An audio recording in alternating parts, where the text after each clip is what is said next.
আসসালামু আলাইকুম guys, welcome to my new blog. আশা করি তোমরা অনেক ভালো আছো আর তোমাদের দোয়া এবং আশীর্বাদে আলহামদুলিল্লাহ আমি অনেক ভালো আছি। তো গাইস, আজকে আমি তোমাদের দেখাবো আমাদের পাড়াটা কেমন দেখতে। তোমরা হয়তো অনেকেই দেখেছো আমার ভিডিওতে, পাড়াটা দেখিয়েছি কিন্তু অতটা ভালো দেখায় নাই। তো আজকে আমি শুধু আমাদের পাড়াটা দেখাবো আর আমাদের পাড়াতে কিছু ইউনিক জিনিস দেখাবো। আর এখন আমি যেখানে দাঁড়িয়েছি এটা হচ্ছে সয়লদে পাড়া, আর সয়লদে পাড়ার আমাদের পাড়া অনেকটাই আলাদা। তো চলো বেশি দেরি না করে ভিডিওটা শুরু করা যাক।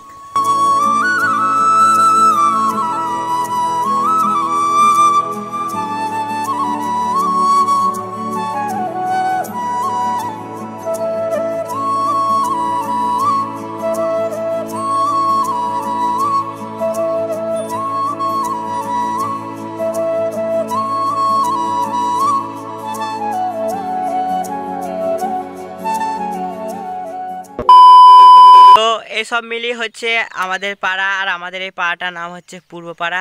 আর এখান থেকে এই যে দেখতে পাচ্ছ একটা ছাগল ঘাস খাচ্ছে, এখান থেকে ওইটুকু হচ্ছে, ওইটা একটু হচ্ছে আলাদা পাড়া হয়ে গেছে, যেটাকে বলে মাঝের পাড়া।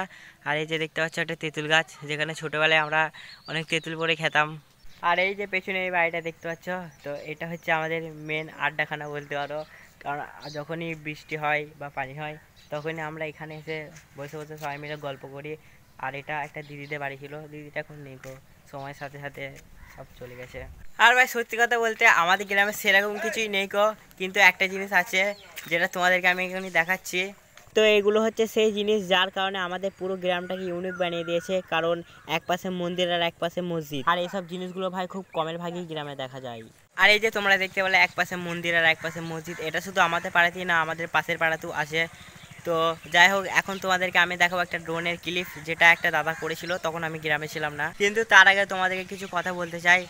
অনেকেই আমাকে বলে যে দেখ ভাই, তোদের গ্রামে সেরকম কিছুই নেই ঘোরার জায়গা। তো তাদের উদ্দেশ্যে আমি বলতে চাই একটা কথা, আমাদের গ্রামে ঘোরার জায়গা থাকুক বা না থাকুক, কিন্তু আমাদের গ্রামে হিন্দু মুসলিমের মিল মহব্বতটা অনেক সুন্দর আছে।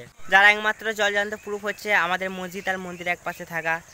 তো যাই হোক, আমি তোমাদেরকে একটা ড্রোনে ক্লিপ দেখাবো বলেছিলাম, তো চলো বেশি দেরি না করে ক্লিপটা দেখিয়ে দিই। কিন্তু তার আগে ভাই ছোট্ট একটা কথা, এই ক্লিপটা দেখানোর পরেই আজকে ভিডিওটা এখানে এন্ড করব। কারণ যদি ক্লিপ দেখানোর পরে আরও যদি দেখাতে যায় তাহলে ভিডিওটা অনেক বড় হয়ে যাবে। আর যদি ভাই ভিডিওটা বড় হয়ে যায়, ইউটিউবে ছাড়তে গিয়ে মিনিমাম কিছু না হলেও 2 থেকে 3 জিবি নেট নিয়ে নেবে। আর এই নেটের জন্যে ভাই আমি ডেলি লং ভ্লগ আপলোড করতে পারি না, কারণ আমার ফোনটা হচ্ছে 4G set, Oppo A7 5G নয়।